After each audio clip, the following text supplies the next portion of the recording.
Hi food lovers, welcome to Satya food club. ఈరోజు చాలా రుచిగా ఉండే పాలకూర చట్నీని చాలా ఈజీగా ఎలా చేయాలో చూపిస్తున్నాను. అంతేకాకుండా ఈరోజు గివ్ అవే విన్నర్ని కూడా అనౌన్స్ చేస్తున్నాను. కాబట్టి వీడియో మాత్రం ఎవరు స్కిప్ చేయకుండా చూసేయండి. అలాగే మన ఛానల్ ఫస్ట్ టైం చూస్తున్న వాళ్ళు వెంటనే సబ్స్క్రైబ్ బటన్ క్లిక్ చేసి బెల్ ఐకాన్ క్లిక్ చేయండి.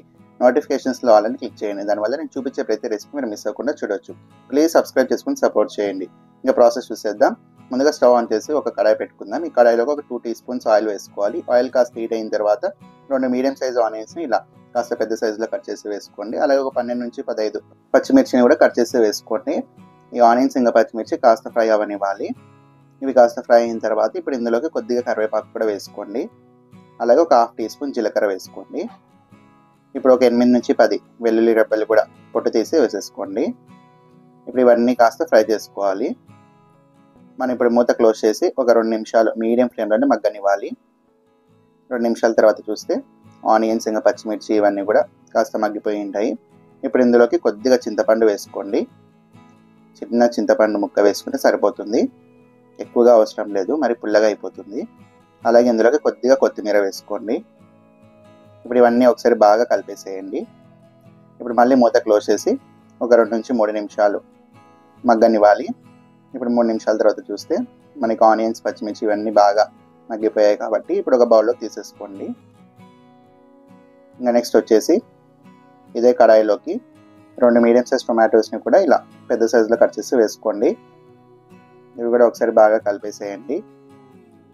మనం మళ్ళీ మూత క్లోజ్ చేసి టొమాటోస్ని కూడా కాస్త సాఫ్ట్ అయిన తర్వాత కుక్ చేసుకోవాలి. మనకి టొమాటో అనేవి బాగా మెత్తపడాలి.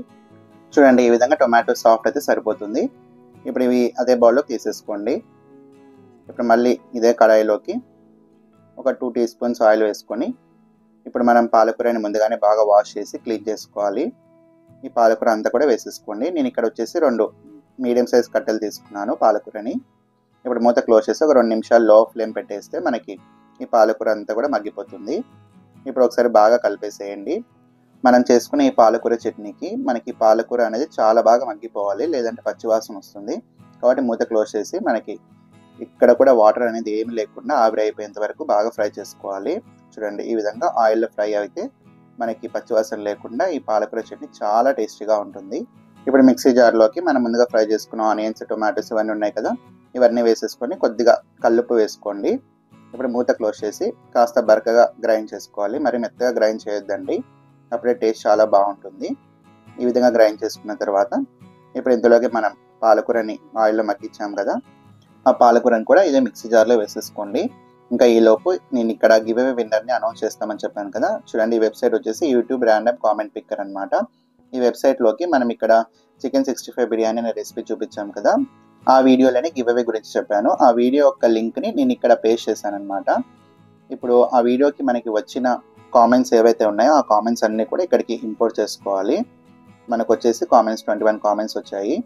ఈ కామెంట్స్లో మనకి ర్యాండమ్ కామెంట్ పిక్కర్ అనేది ఒక కామెంట్ని ఆటోమేటిక్గా సెలెక్ట్ చేసుకుంటుంది. చూడండి, ఇక్కడ ఇంపోర్ట్ చేసుకున్న తర్వాత ఇక్కడ స్టార్ట్ బటన్ క్లిక్ చేస్తే ర్యాండమ్గా ఒక కామెంట్ని పిక్ చేసుకుంటుంది. చూడండి, మన విన్నర్ వచ్చేసి గిడ్డయ్య గుడికాటి గారు. కంగ్రాచులేషన్స్ అండి, మీరే మన గివ్ అవే కాంటెస్ట్లో విన్ అయ్యారు. మీకు ఈ వీడియో కింద నేను డిస్క్రిప్షన్లో మన ఇన్స్టాగ్రామ్ ఐడి ఇస్తాను. ఇన్స్టాగ్రామ్కి మీరు మీ అడ్రస్ డీటెయిల్స్ సెండ్ చేయండి. మీరు విన్ అయిన గివ్ అవే ప్రోడక్ట్ని కొరియర్ చేస్తాము. ఓకే అండి, ఇంకా నెక్స్ట్ మనం పాలకూర చట్నీ చూసేద్దాం. చూడండి, ఈ విధంగా బరకగా గ్రైండ్ చేసుకుంటే మనకి రోటి చట్నీ ఎలా ఉంటుందో అలాగే ఉంటుంది. మీకు రోల్ అవైలబుల్గా ఉంటే రోట్లో కూడా దంచుకోండి, ఇంకా టేస్టీగా ఉంటుంది. నేను ఇక్కడ ఈ పాలకూర చట్నీని రైస్లో టేస్ట్ చేసి చెప్తాను ఎలా ఉంటుందో. ఇలా ఉల్లిపాయ ముక్కలు కూడా కాస్త చిన్నగా కట్ చేసి వేసుకుంటే మధ్య మధ్యలో తింటూ ఉన్నప్పుడు తగులుతూ ఉంటే చాలా టేస్టీగా ఉంటుంది. అప్పటికప్పుడు ఇలా పప్పు రసం అలా ఏం లేనప్పుడు కూడా ఈ పాలకూర చట్నీ ప్రిపేర్ చేసుకోండి, మీకు తప్పకుండా నచ్చుతుంది. అదే కాకుండా మనకి పాలకూర అనేది హెల్త్ కూడా చాలా మంచిది. కాబట్టి మీరు కూడా తప్పకుండా ట్రై చేసి ఎలా వచ్చిందో కూడా కామెంట్ చేయండి. మీకు ఈ వీడియో నచ్చిందని అనుకుంటున్నాను. నచ్చినట్లయితే లైక్ చేయండి. ఇలాంటి మరైనా టేస్టీ రెసిపీస్ కోసం పక్కన సబ్స్క్రైబ్ బటన్ క్లిక్ చేసి బెల్ ఐకాన్ క్లిక్ చేయండి. నోటిఫికేషన్స్లో ఆల్రెడీ క్లిక్ చేయండి. దానివల్ల నేను చూపించే ప్రతి రెసిపీ మీరు మిస్ అవ్వకుండా చూడొచ్చు. అలాగే ఈ వీడియోని మీ ఫ్రెండ్స్ అండ్ రిలేటివ్స్ కూడా షేర్ చేయండి. ఇంకా మీకు ఏ రెసిపీస్ కావాలో కూడా తప్పకుండా కామెంట్ చేయండి. Thanks for watching.